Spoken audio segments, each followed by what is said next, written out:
On the evening of August 19, 2017, two men sat in a pickup truck on a quiet residential street in Garden City, Georgia, waiting for their target to come home.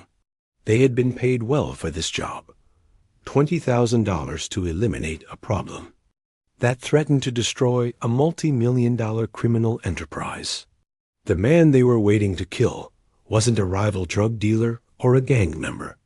He was Eliad Montoya, a 49-year-old tree trimmer and father who had made the fatal mistake of trying to do the right thing when Montoya's car pulled into his driveway that Saturday night. Juan Rangel Rubio stepped out of the truck with a loaded gun. What happened next was swift and brutal, an execution-style murder that would send shockwaves through the small Georgia community and expose one of the most callous cases of whistleblower retaliation in recent memory. 2 days earlier, Montoya had filed a complaint with the Equal Employment Opportunity Commission, documenting how his supervisors at Wolftree were systematically stealing wages from undocumented workers. He had evidence that could send his bosses to prison and shut down their lucrative scheme. But Pablo Rangel Rubio, the supervisor who had been skimming millions from vulnerable workers, had no intention of letting Montoya testify. What authorities would discover was a calculated murder plot orchestrated by the very people Montoya trusted to manage his workplace. His crime wasn't theft or violence. It was speaking up for exploited workers who couldn't speak for themselves. And for that act of courage, Pablo Rangel Rubio sentenced him to death, hiring his own brother as the executioner in a case that would reveal the deadly lengths some will go to protect their criminal enterprises. Wolftree operated as a contract company specializing in tree-cutting services along utility rights-of-way throughout Georgia's coastal region. Based in the Savannah area, the company employed dozens of workers who maintained power lines and cleared vegetation for major utility companies. The work was dangerous, physically demanding, and required crews to travel throughout Chatham and surrounding counties, often working long hours in difficult conditions. In 2017, Eliad Montoya worked for Wolftree as an experienced tree trimmer. Born in Mexico, he had become a naturalized U.S. citizen in 2009 and took pride in his American citizenship and work ethic. Montoya was known among his coworkers as reliable and conscientious, someone who took safety seriously and looked out for his fellow workers. Pablo Rangel Rubio served as Montoya's supervisor, overseeing operations in the Savannah region despite being in the United States illegally. Working alongside his brother Juan, also an undocumented immigrant, Pablo had positioned himself as a key figure in Wolftree's hiring and payroll operations. To their coworkers, the Rangel Rubio brothers appeared to be hard-working supervisors, helping undocumented workers find employment in a legitimate business. But beneath this facade, they were operating a sophisticated wage theft scheme that would ultimately cost them everything when one honest employee decided he couldn't stay silent about what he was witnessing. The criminal scheme that would lead to Eliad Montoya's murder began years before his death, when Pablo Rangel Rubio recognized an opportunity to exploit both his employer and the vulnerable workers under his supervision. As a supervisor at Wolftree, Pablo had access to the company's hiring processes and payroll systems. He began recruiting undocumented workers, promising them steady employment and legitimate paychecks. But Pablo's promises were lies designed to facilitate theft on a massive scale. After hiring undocumented workers, he would provide them with stolen Social Security numbers and false identification documents. He then directed their legitimate paychecks, issued by Wolftree, to what appeared to be properly documented employees, into bank accounts that he and his brother Juan controlled. The workers themselves received only a fraction of their earned wages. Paid in cash with no documentation or benefits, the scheme generated enormous profits for the Rangel Rubio brothers. Court documents would later reveal that they had stolen more than $3.5 million from approximately 100 undocumented workers over several years. The workers, fearing deportation and lacking legal status, had little recourse when they discovered they were being systematically cheated out of their wagasilayat. Montoya began noticing irregularities in early 2017. As a naturalized citizen who understood workers' rights, he observed that many of his undocumented co-workers were receiving far less money than their work should have earned. He witnessed Pablo and Juan Rangel Rubio collecting paychecks meant for other workers and saw firsthand how the brothers were exploiting people who couldn't complain to authorities without risking deportation. On April 18, 2017, Montoya decided he could no longer remain silent. He submitted a written complaint to Wolftree's corporate headquarters, documenting Pablo Rangel Rubio's wage theft scheme and providing specific details about how the brothers were defrauding both the company and the workers. The complaint outlined how stolen identities were being used, how paychecks were being diverted, and how much money was being stolen from vulnerable employees. Pablo Rangel Rubio's response to Montoya's complaint was swift and threatening. Rather than address the allegations or cease the criminal activity, Pablo began pressuring Montoya to withdraw his complaint and stay silent about what he had witnessed.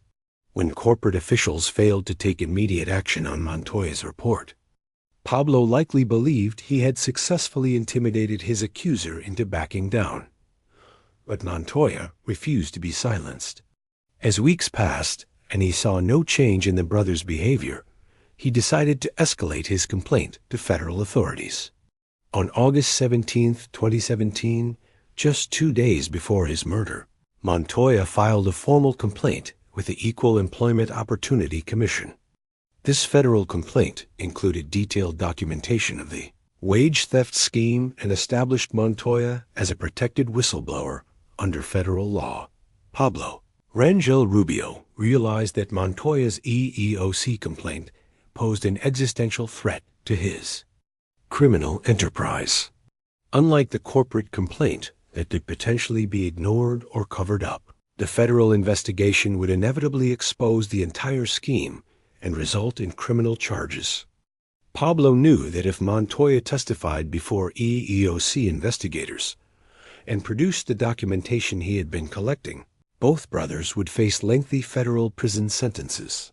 Rather than flee or shut down the operation, Pablo made the calculated decision to eliminate the threat permanently. He contacted his brother Juan and Eugenio Perez Bravo, another undocumented worker who owed the brothers money. Pablo offered to pay $20,000 for Montoya's murder, with Perez Bravo agreeing to serve as the getaway driver while Juan would carry out the actual killing. The murder was planned with cold efficiency. The conspirators identified Montoya's home address and daily routine, determining that the best time to strike would be when he returned home from work on a weekend evening. They positioned themselves on his residential street and waited for his arrival. When Montoya drove into his driveway on the evening of August 19, 2017, Juan Rangel Rubio approached his vehicle and opened fire. Montoya was shot multiple times, at close range in what authorities would later describe as an execution-style killing. The murder was swift and brutal, designed to send a clear message to any other workers who might consider reporting the brothers' criminal activities. After the shooting, Juan Rangel Rubio and Eugenio Perez Bravo fled the scene in their pickup truck. They drove to a predetermined location where Pablo was waiting with the promised payment. The three men then attempted to establish alibis and distance themselves from the crime scene, believing they had successfully eliminated their problem, without leaving evidence that could connect them to the murder. Garden City Police Department patrol officers responded to reports of gunshots on Montoya's residential street within minutes of the shooting. They found Eliad Montoya's body beside his vehicle, clearly the victim of a targeted execution rather than a random crime. The precision of the shooting and the lack of robbery suggested this was a planned assassination. immediately elevating the case to a homicide investigation with potential federal implications. Detective Sarah Martinez took lead on the case, bringing 15 years of homicide investigation experience to what would become one of the most complex murder cases in Chatham County history. Her initial crime scene analysis revealed several crucial details. Multiple shell casings indicated the shooter had fired repeatedly at close range. The victim's wallet and vehicle remained untouched, and there were no signs of struggle or defensive wounds suggesting Montoya had been caught completely off guard. Within 24 hours of the murder, Martinez and her team had identified Pablo Rangel Rubio as their primary suspect. Montoya's family provided investigators with copies of his EEOC complaint, which detailed Pablo's wage theft scheme and established a clear motive for retaliation. The timing was particularly damning. Montoya had filed his federal complaint just 2 days before his murder, making it nearly certain that Pablo had learned of the complaint and acted quickly to prevent Montoya's testimony. The FBI joined the investigation within 48 hours, bringing federal resources to bear on what was now classified as a whistleblower retaliation murder. Special Agent Michael Richardson coordinated with local authorities to examine the broader criminal conspiracy that had motivated the killing. FBI financial analysts began tracing the stolen wages through bank records, while digital forensics specialists examined communications between the suspects. Martinez's team arrested Pablo Rangel Rubio at his Rincon residence without incident. During the arrest, Pablo appeared calm and cooperative, but investigators noted his lack of surprise at their arrival. His initial statements to police were carefully crafted denials that suggested legal coaching or prior consideration of how to respond to questioning. Pablo claimed to have been at home during the time of the murder and expressed shock that anyone would want to harm. Montoya docked the breakthrough in identifying Juan Rangel Rubio and Eugenio Perez Bravo came through cell phone tower analysis. FBI investigators discovered that Juan's phone had been in the vicinity of Montoya's home at the time of the murder, then traced his movements back to Pablo's residence later that evening. Security camera footage from a nearby convenience store captured a pickup truck matching the description provided by neighbors who had heard the gunshots. Financial records provided the smoking gun evidence investigators needed to establish the murder conspiracy. Bank records showed that Pablo had withdrawn $20,000 in cash on the day before Montoya's murder, an unusual transaction that corresponded exactly to the amount later found in Juan's possession when he was arrested. Additional financial analysis revealed the full scope of the wage theft scheme, with hundreds of transactions showing stolen wages being deposited into accounts controlled by the Rangel Rubio brothers.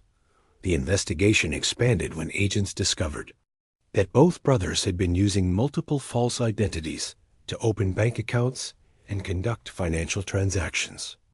Immigration and Customs Enforcement records confirmed that Pablo and Juan Rangel Rubio were both in the United States illegally, having overstayed tourist visas years earlier.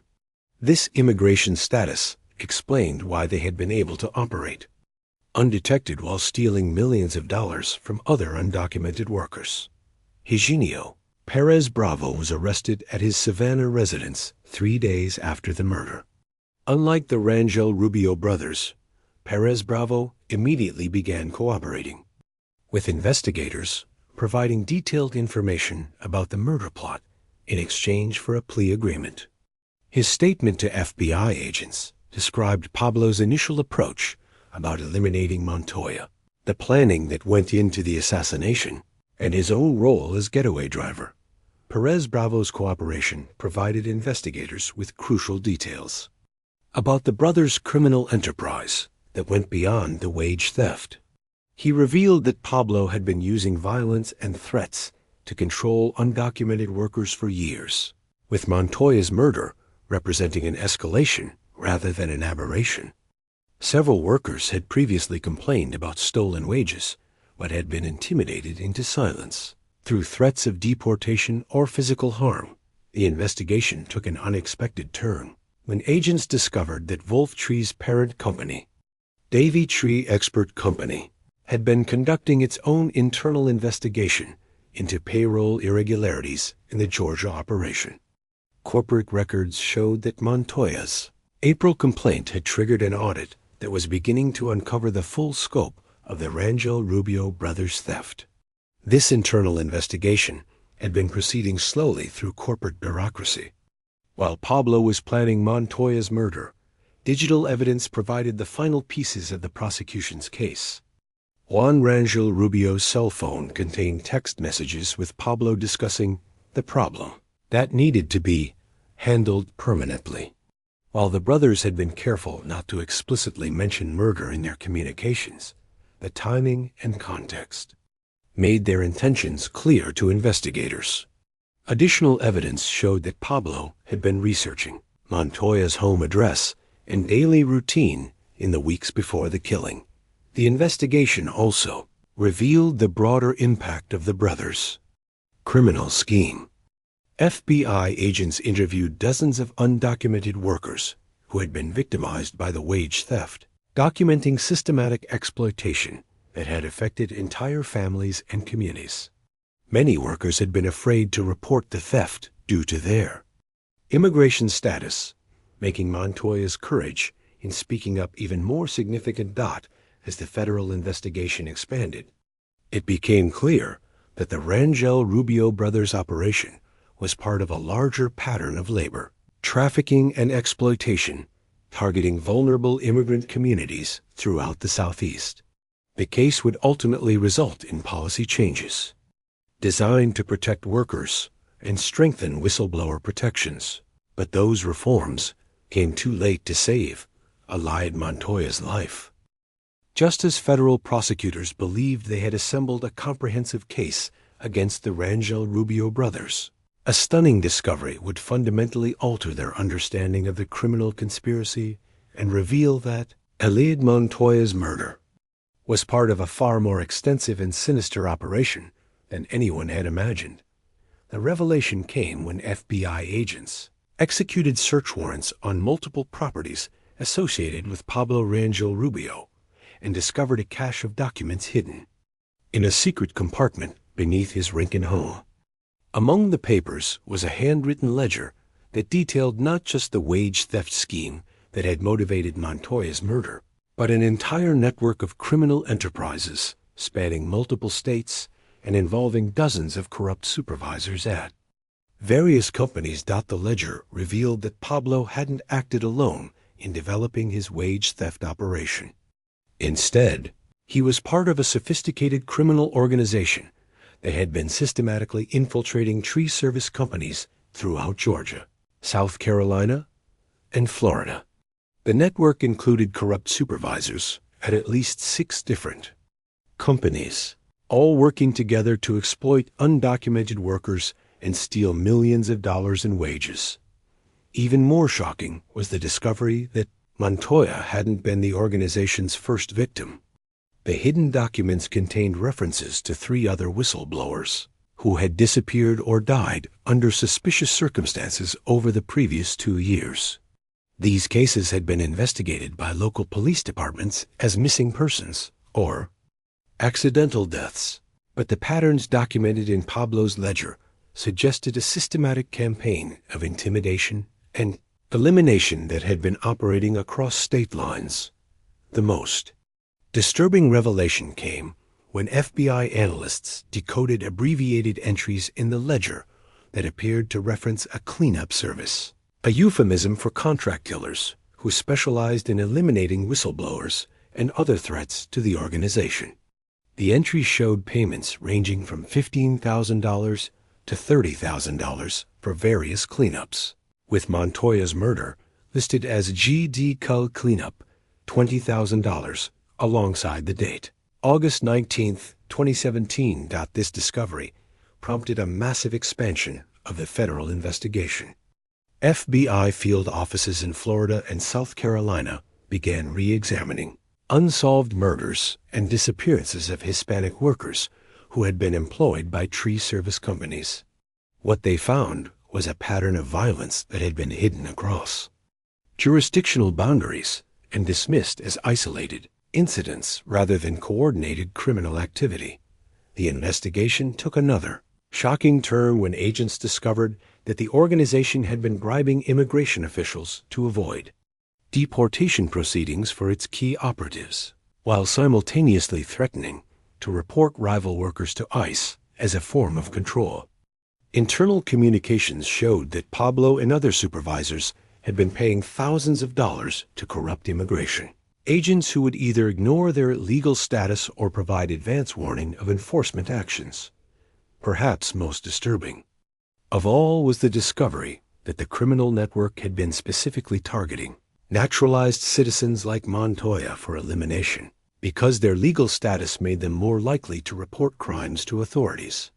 The organization viewed citizens as the greatest threat to their operations and had developed a policy of permanent solutions for any citizen worker who discovered their schemes.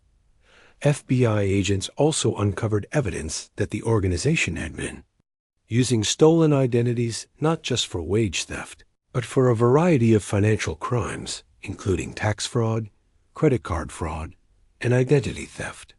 The scope of the criminal enterprise was staggering. Court documents would later show that the network had stolen more than $15 million from workers, employers, and government agencies over a 5-year period. The most chilling discovery came when investigators found that Pablo had been maintaining detailed surveillance files on dozens of workers, including photographs, home addresses, family information, and assessments of their willingness to cooperate with authorities. Montoya's file was marked High-Risk Permanent Solution Required and contained detailed plans for his murder that had been developed weeks before his EEOC complaint was filed.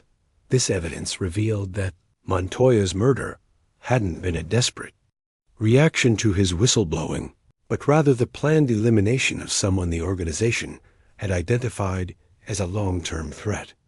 Pablo had been watching Montoya for months, waiting for an excuse to order his death, while using the EEOC complaint as justification for the murder. The investigation also revealed that Wolftree's parent company, Davy Tree Expert Company, had unknowingly been used as a front for the criminal organization's activities. Corporate executives had been completely unaware that their Georgia subsidiary was being used to facilitate labor trafficking, wage theft, and murder.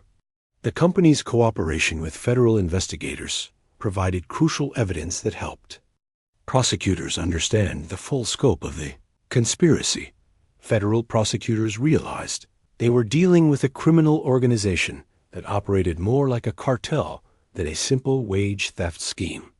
The group had established territories, enforced discipline through violence, and eliminated threats with the same ruthless efficiency used by drug trafficking organizations.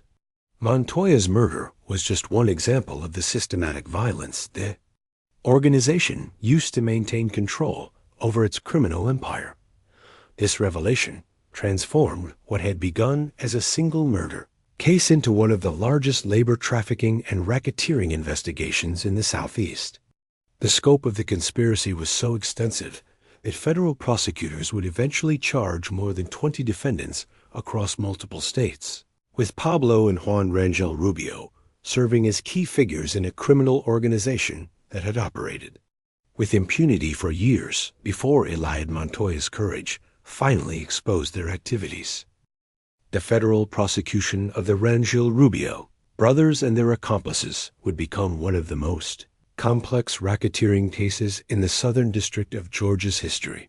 U.S. Attorney David H. Estes assembled a prosecution team that included specialists in labor trafficking, immigration law, and violent crime to address the multiple criminal charges stemming from Montoya's murder and the broader conspiracy. Pablo Rangel Rubio faced the most serious charges, including conspiracy to retaliate against a witness, conspiracy to kill a witness, aiding and abetting murder for hire, money laundering conspiracy, and conspiracy to harbor illegal aliens.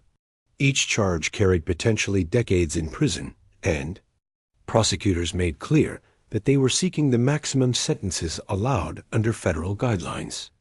The death penalty remained a possibility given the premeditated nature of the murder and the extensive criminal conspiracy. Rather than face trial, Pablo chose to enter into plea negotiations with federal prosecutors.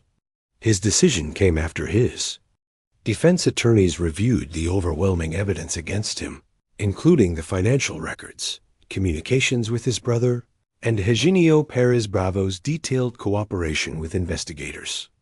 In exchange for his guilty plea, prosecutors agreed not to seek the death penalty, but Pablo still faced life in prison under federal sentencing guidelines. Juan Rangel Rubio took a different approach, maintaining his innocence and demanding a jury trial. His defense team, led by attorney Maria Santos, argued that Juan had been coerced by his older brother and hadn't fully understood the consequences of his actions. They attempted to portray Juan as a victim of Pablo's manipulation rather than a willing participant in the murder conspiracy. The trial began in October 2022 in Savannah's federal courthouse, with prosecutor Tanya D. Groover presenting the government's case to a jury of 12 Chatham County residents. The prosecution's opening statements painted a picture of a calculated murder designed to protect a multi-million-dollar criminal enterprise and prevent a courageous whistleblower from exposing the truth about systematic worker exploitation.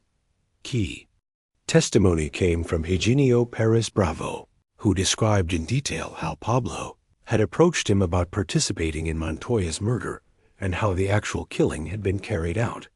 His testimony was particularly damaging to Juan's defense, as he described Juan's enthusiasm for the murder and his lack of remorse after shooting Montoya. Cross-examination by defense attorneys failed to undermine Perez Bravo's credibility or his detailed account of the conspiracy.